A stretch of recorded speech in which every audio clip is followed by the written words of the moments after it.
DHS. I think that goes to say all months are busy and exciting, but May is especially busy and exciting.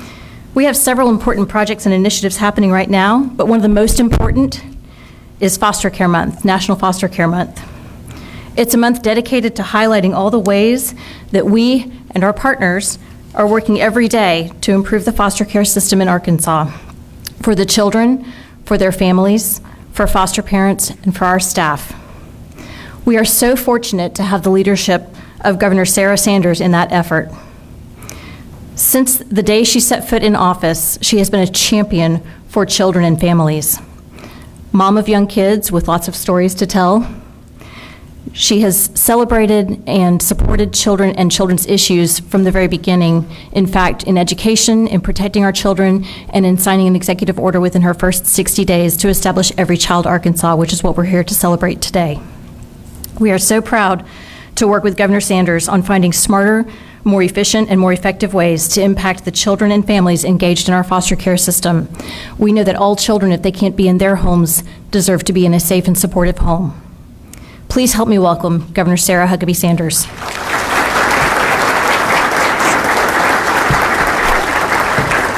Good morning. What a great group for a Monday morning. Thank you so much for being here, and thank you, Secretary Putnam, for the introduction, but more importantly for the incredible work that you do, not just on this issue, but some of the most difficult and challenging things that are facing our state. You have an incredible team here at DHS, and we are so grateful for the dedication of each and every one of you. I know we're also joined by several members of the legislature, some of whom are actually foster and adoption parents, but all of whom are supportive of our foster families across the state. So thank you so much for being here and for your work on this issue. As you know, May is National Foster Care Month, and I'm thrilled to be here to help kick it off with many of our state's hardworking foster care advocates. We've accomplished a lot since I took office, but I know that we still have a lot of work to do.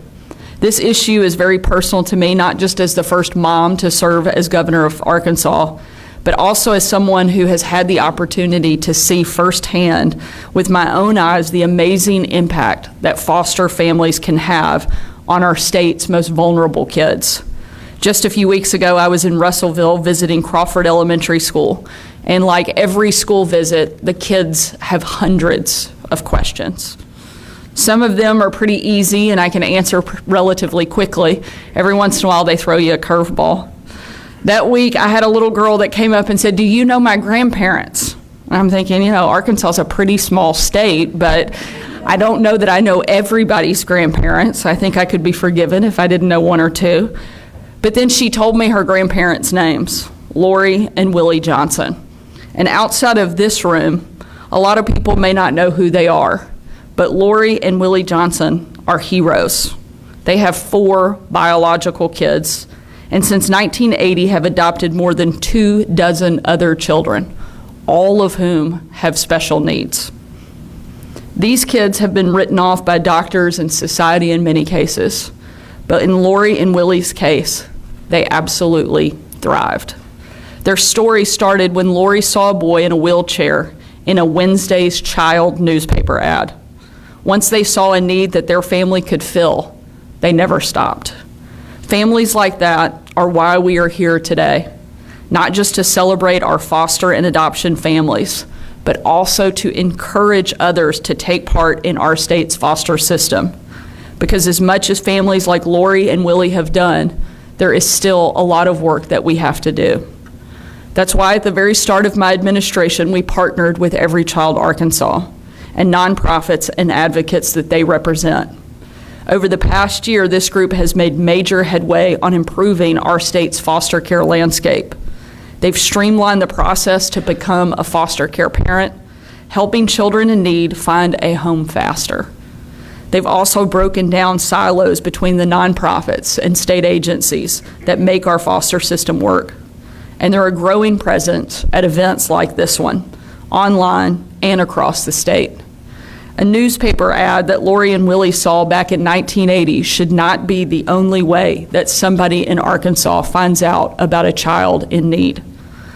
Despite the fact that there's work to do, Every Child Arkansas has worked hard to bring our faith-based communities into the fold, and they've had great success. Today, we're expanding that focus to healthcare facilities, schools, and businesses. And I'm asking leaders in all of these industries to join us in addressing this great need.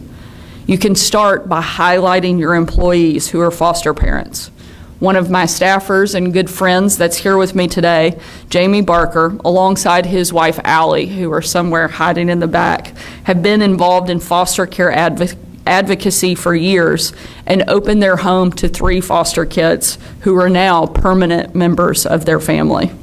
I'm sure each of you has a similar story to tell from your business or your organization, and now you can connect with Every Child Arkansas as well. I know they're happy to do the legwork to share foster information with your team, and you can make it easy for your employees to help foster kids. In Arkansas state government, we added foster families to our parental leave policies last year, and I encourage every organization in the state of Arkansas to do the same. The need for foster families in our state can be overwhelming, but the reward is much greater. So many children have found loving, caring homes through our state's foster families, and I know that this group's work will do even more soon. Thank you to all of the families and advocates for joining us today, and happy Foster Care Month in Arkansas.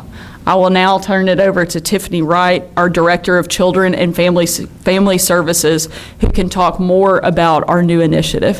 Thank you so much for being here, and thank you for your commitment to helping us take care of Arkansas's kids. Thank you all.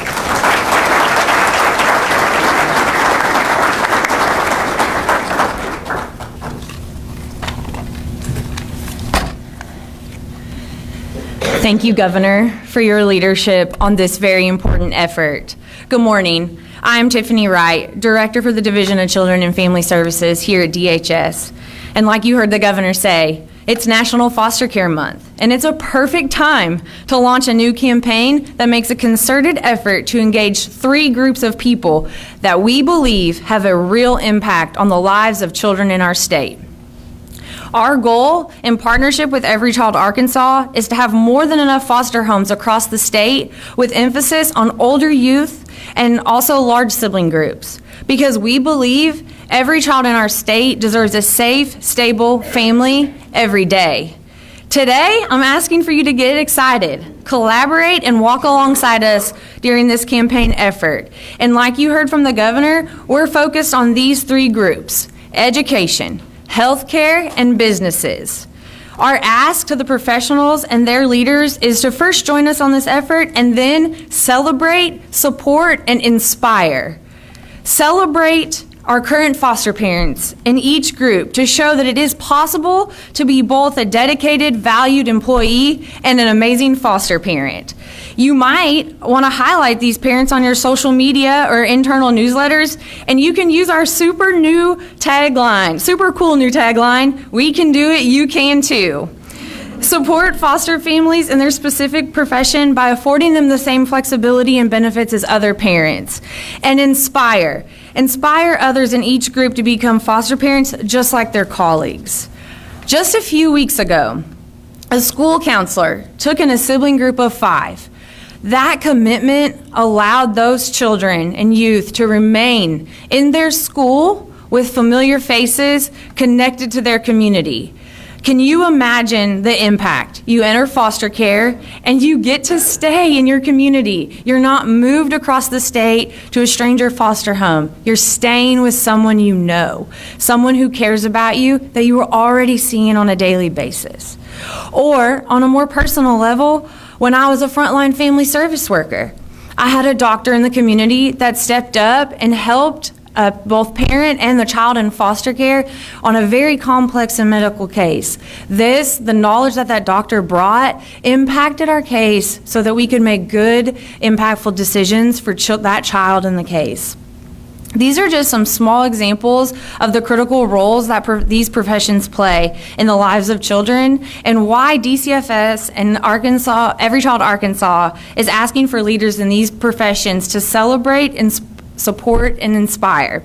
And because our kids deserve all of our best efforts, I'm honored to introduce our next speaker because we definitely cannot do this alone. Please welcome from Arkansas Baptist and Children Family Ministries, Dr. Derek Brown.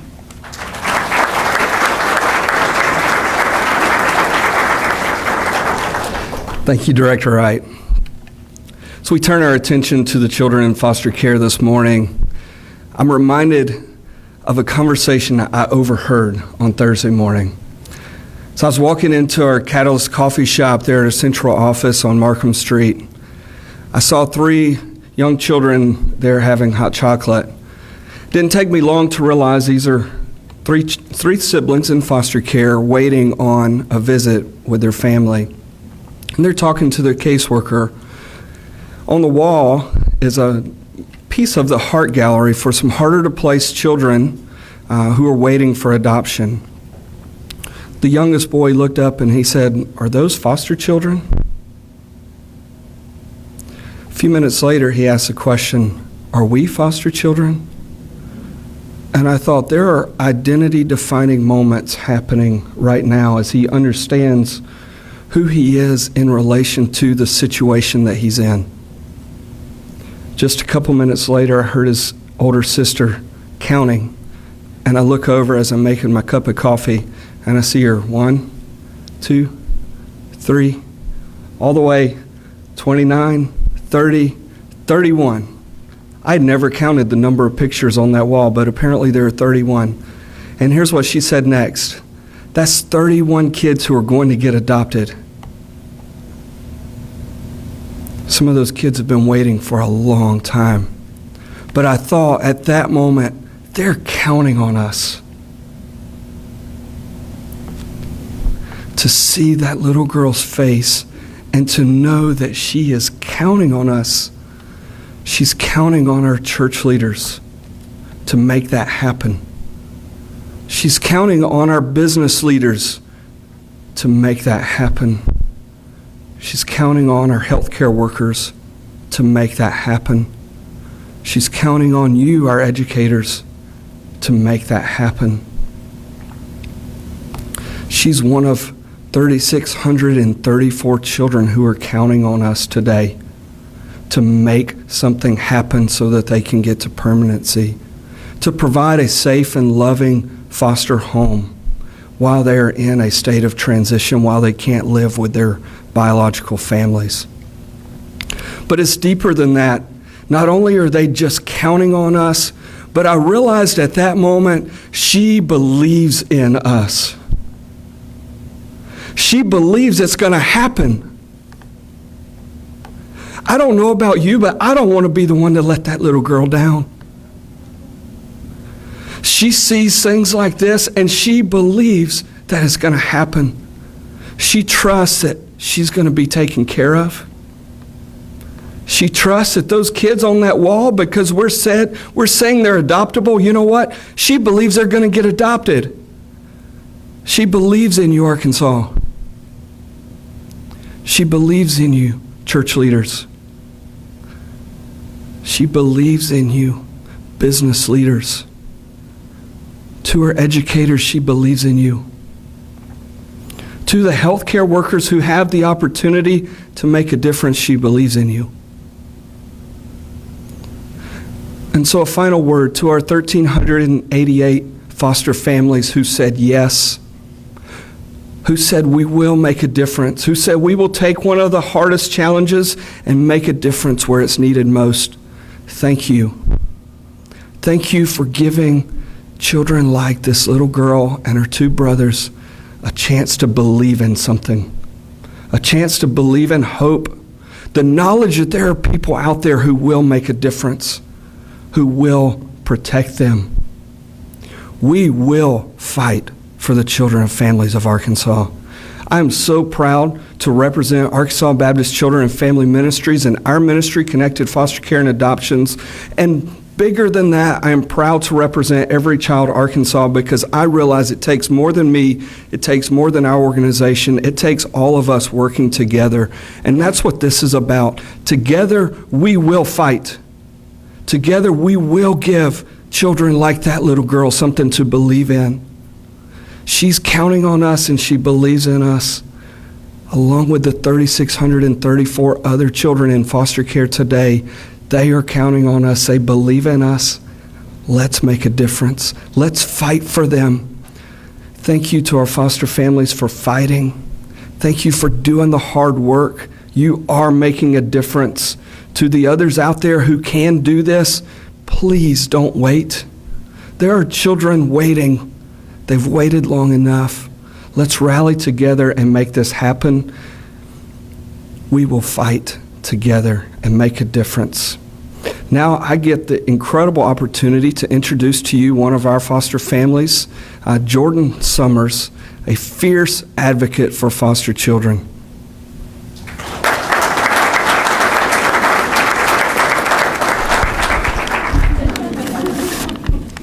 Can y'all see me? Whew, y'all feeling it? My name is Jordan Summers, and first I want to say what an honor it is to stand here right now, not just with our state leaders in this work, but in front of you guys, our fellow Arkansans, neighbors, friends. And such an honor to get to speak from this platform on a topic that transcends, or should transcend, any political affiliation or personal agenda. To get to speak on a topic that I honestly don't think there is a topic more important than this to be spoken from the highest platform to the most people with the most passion.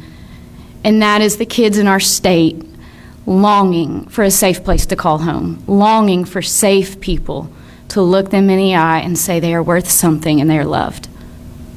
So my husband is an ICU nurse, I'm an educator, and we started fostering about 10 years ago. At the time, I was director of Pediatrics Plus Developmental Preschool. We had about 150 students, but at any given time, guys, we had up to 20 kids in foster care. So as director, I saw these kids. I got to know these kids. I fought battles with and for these kids, and I walked alongside them. And I found myself often, like probably many of you, angry and broken on behalf of them so many times. And I would go home and I would say things to my husband like, our state is failing these kids. Our churches are failing these kids. And then eventually that anger and that brokenness would turn into conviction as we would look each other in the eye and we'd say, but we are the state. We are the church. And I would look at those kids and I would look at the darkness. Guys, it's dark out there. And I would just pray, Lord, send your light. Send your light into this darkness. And every time I would pray that, I would hear his words in Matthew saying, you are the light of the world. And so began our foster journey. And we fostered for several years while doing the work that we were doing until eventually one placement that we had for 2 years, we adopted him and he became our son. We continued the work in this field, training other families, advocating, speaking, doing trauma trainings, whatever we could do. And then eventually, a few years ago, I discovered Connected Foster Care through Arkansas Baptist Children and Family Ministries, and I knew these private placement agencies, these organizations partnering with our state were going to change the state. And I said, I want to be a part of that. And I started doing work with them. But guys, last year, Marty and I found ourselves in a very familiar place of that anger and that passion and that brokenness burning, but this time more specifically for the sibling groups and the older kids. We didn't have the capacity. It made no sense. We're insane. But we had reopened our home in January. And in February, I haven't even told you this, Dr. Brown, we took in a 15-year-old who's on that heart gallery, who's been in 21 placements since 2018. And I will not stand here in front of you and say it's been easy. I will stand here in front of you and say we have been wrecked. We have been exhausted and stretched and bruised and hopeful and hopeless and excited and angry and all the things. But I can stand here and tell you that that girl is a different child than she was 3 months ago. And it's not because of the driver's license that she's gotten or the braces on her face or any of that. It's because she's had a human look at her, hold her, touch her, love her, and tell her that she is worth being in a family. And I know, guys, I know when we mention the word foster care, immediately, anywhere I go, I am met with an immediate criticism of the system. Oh, the system's broken. We're not getting in the system. And you know, they're not all wrong, because you know what? Kids were never meant to be raised by the system. The system cannot heal broken hearts. These kids don't need the system. The system is doing what they have to do because they need humans to step into it and meet these needs. And I just have to say on behalf of these kids, y'all, they're longing and they're waiting for someone to step in, to see them, to know them, to hold them, to speak to them. Yesterday morning, I found myself on my front porch with coffee, trying to have a quiet moment, y'all know? And these two kids came out to the porch with me. And it's a moment I'll never forget, because as I was thinking about this and preparing for this, I just started laughing because I looked next to me on either side, and there are these two kids whose skin tones don't match mine, who don't have my genes. One doesn't have my last name. But they have my home and my family and my heart. And there was not 1 second in that moment that I did not look at them and feel in my bones they are worth it. And so, is the system broken? Yes, it will always be, as long as the system's trying to fulfill human need. But just like I, as an educator, I'm going to step into a faulty education system anyway, and I'm going to teach anyway, because you know who's always going to be there? Kids. Regardless of policies passed, decisions made, and opinions and personal agendas we have, there are real children showing up every single day in the education system, and they need a real teacher, a real human to look them in their real eyes and teach their real hearts and their real minds. And if I don't do it, who will? And my husband, he's going to walk into a faulty healthcare system every day, regardless of policy, regardless of things he disagrees with, and he's going to show up anyway, because you know who's inside that system? Real humans with real sicknesses, real injuries, who need real help, real compassion, and real healing. And that's how I look at this system. Is, guys, can we as a state look beyond the broken system and see the broken children in the system? Can we look beyond and say, hey, as these systems will never be whole as long as they're trying to meet human needs? But can we see these children and say they are worth it? Now, is fostering hard? It's so dadgum hard. But do you know what's harder? Being a kid in foster care. Is the system broken? Sure. You know what's more broken? Those kids' hearts. And so I know you guys hear the horror stories of foster care. I know. Because that's what makes the news, that's what makes social media, that's what makes your gossip circles. But I stand here today, a decade long into this, and I am telling you right now, I'm asking you, look with your own eyes and listen with your own ears, because I think if you do, you're going to see within this system so much good, so much hope, so much healing, and so much possibility. There are so many organizations working together. I just had a moment with Director Wright, and we were standing here and looking out, and I just said, I've got to take this in for a minute, this room, this initiative, because this is what I have been praying over our state for 10 years. And 10 years ago, it didn't look like this. And y'all, it's happening. Healing is happening. And so I ask you and I challenge you to look within it and see the good, see the healing, because guys, I stand here and I tell you, restoration is happening. Redemption is happening. Families are being made whole. Healing is happening. And on behalf of these kids are not bad, they're injured. And neuroscience shows us injured brains can heal. And guys, I stand here to tell you, healing is happening.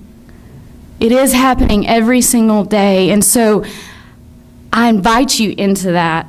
And while this initiative is getting rolled out, and I have no doubt you guys all over the state will be looking at this, and you'll be watching, you'll be asking, hey, what's our state doing for these kids? What's my church doing for these kids? Can I humbly remind you, you are the state, and you are the church. So can I challenge you with this question when I say, hey, we're doing a lot, but what are you doing? Thank you.